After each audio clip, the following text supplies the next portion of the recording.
আসসালামু আলাইকুম রহমতুল্লাহি তাআলা ওয়া বারাকাতুহু। আমার প্রিয় দর্শক শ্রোতা, আমি সোহরাব হোসেন সুন্নি আল কাদরি। আজকে আমরা রাসূল পাক সাল্লাল্লাহু আলাইহি সাল্লামকে ইয়া রাসূলুল্লাহ বলা যায় কিনা এ ব্যাপারে শিরোনাম পেশ করার চেষ্টা করব।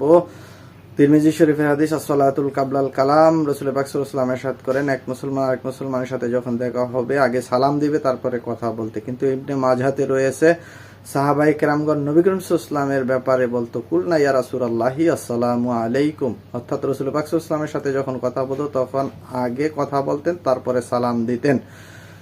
নবী করিম সাল্লাল্লাহু আলাইহি ওয়াসাল্লাম ইরশাদ করেন, লাস্তুকা আহাদুকুম মিনকুম, যে আমার মতো কেহই নাই, আইয়ুকুম মিসলু, তোমরা কি কেহ আছো আমার মতো, লাইসা আইনুহু ওয়ালা গায়রুহু। অনেকেই বলতে পারে যে রাসূল পাক সাল্লাল্লাহু আলাইহি সাল্লাম দুনিয়াতে থাকা কালে সাহাবায়ে কেরামগণ ইয়া রাসূলুল্লাহ বলেছেন, কিন্তু দুনিয়া থেকে বিদায় নেওয়ার পরে কেহ এরকম আমল করেছে কিনা। ইয়া শব্দটি অনেকেই বলতে পারে যে হাজির ও নাজির ব্যক্তির জন্য। তো রাসূল পাক সাল্লাল্লাহু আলাইহি ওয়াসাল্লাম হচ্ছেন হাজির ও নাজির, তাই আল্লাহ পাক রব্বুল আলামিন কোরআনে কারিমে ইরশাদ করেন, ওয়াসাইয়ারাল্লাহি আমালাকুম ওয়া রাসূলু, আমার রাসূলও দেখে আমিও দেখি।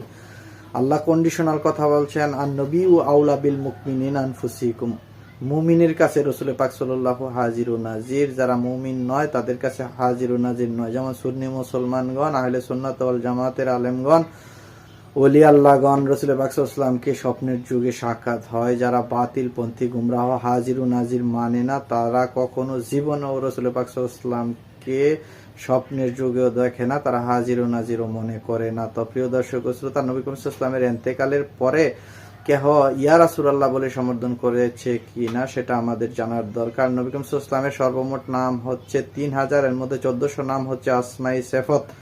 আল্লাহ রাব্বুল আলামিনের সর্বমোট নাম হচ্ছে ১০০০, এর মধ্যে ৯৯টা হচ্ছে আসমাউল হোসনা।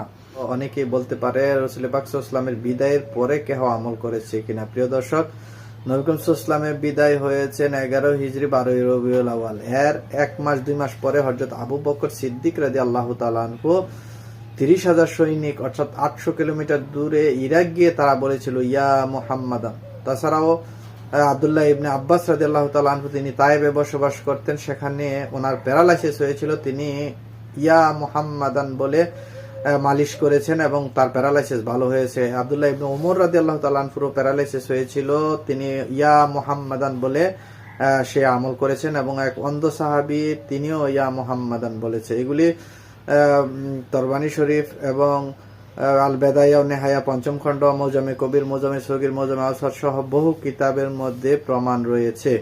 তাছাড়াও ইন্নী আতাইতুকা জুয়ারায়ে মুস্তাশফা, আমরা যখন হজ করতে রাসূল পাক সাল্লাল্লাহু আলাইহি ওয়াসাল্লাম যাই, হে ইয়া রাসূলুল্লাহ আপনি হচ্ছেন আমার সকল রোগের ঔষধ।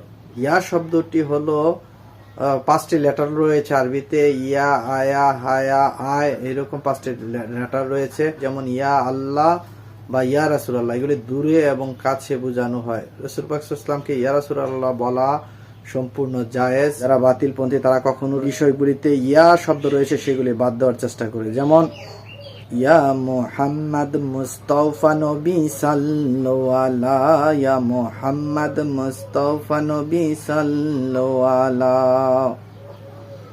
ইয়া রাসূলুল্লাহ ইয়া হাবিবাল্লাহ, আমারি মওতের নিদানের কালে থাকিবেন নবী গো আমার শিয়রে, দেখিব আপনাকে আপন নজরে, ইয়া রাসূলুল্লাহ ইয়া হাবিবাল্লাহ। যেমন মিলাদ শরীফের মধ্যে তারা কিয়াম করতে চায় না, শুধু একটাই কারণ, সেটি হচ্ছে যে রাসূল পাক সাল্লাল্লাহু আলাইহি সাল্লামকে ইয়া শব্দ ব্যবহার করানো লাগবে। যেমন ইয়া নবী সালামু আলাইকা, ইয়া রাসূল সালামু আলাইকা।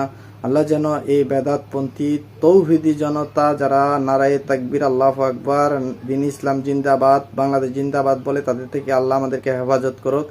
যারা সুন্নি জনতা তারা সবসময় বলে নারায়ে তাকবীর আল্লাহু আকবার, নারায়ে রিসালাত, ইয়া রাসূলুল্লাহ, নারায়ে গাউসিয়া, ইয়া গাউসুল আজম দস্তগীর। আল্লাহ আমাদেরকে সঠিক বুঝ দান করুক। ওয়া আখিরি দাওয়ানা আনিল হামদুলিল্লাহি রাব্বিল আলামিন। আসসালামু আলাইকুম ওয়া রাহমাতুল্লাহি তাআলা ওয়া বারাকাতুহু ওয়া মাগফিরাহ। আলোচনাটি ভালো লাগলে লাইক, কমেন্ট, শেয়ার এবং চ্যানেলটি সাবস্ক্রাইব করুন। ভালো না লাগলে হোয়াটসঅ্যাপ নাম্বার দেওয়া আছে, বহস গ্রুপে চলে আসুন।